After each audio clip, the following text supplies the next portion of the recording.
Hi, this is Kamera. My first few minutes with God, day 53, Leviticus chapter 26 through 27. These are the last two chapters in Leviticus, and then we're going into Numbers. God says, if you follow my decrees and are careful to obey my commands, you and your lands will be blessed. Your lands will be fruitful. You will have peace. He will get rid of, he says he will get rid of wild animals. He'll keep your enemies away from you. In fact, you'll chase down your enemies. God says he will look favorably upon you, making you fertile, multiplying your people. He says, I will fulfill my covenant with you. I will live among you, and I will be your God, and you will be my people.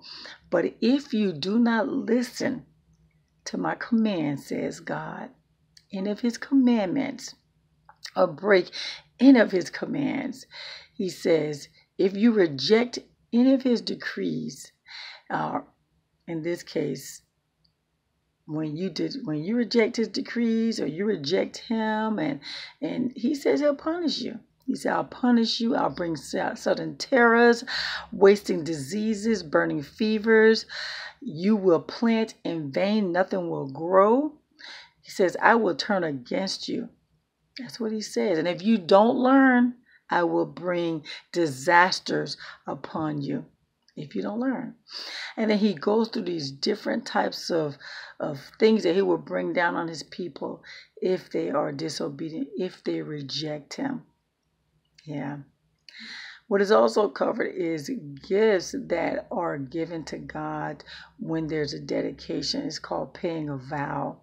And when you're dedicating someone to the Lord and you're paying the value of this person, and it goes through the different age groups and the different sexes and what their value would be. And that's what they pay.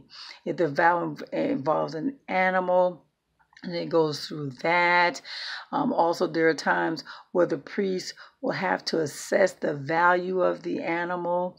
When people dedicate their homes, you have to assess the value of that. Any type of properties, fields, the do's and don'ts of the animals, the paying back of certain vows, or the release of any properties. He talks about the Jubilee, the year of Jubilee, and what is dedicated to the Lord and how it becomes the property of the priest. Yeah. And when things are released back to people. But there you have it, guys. Our last two chapters in Leviticus.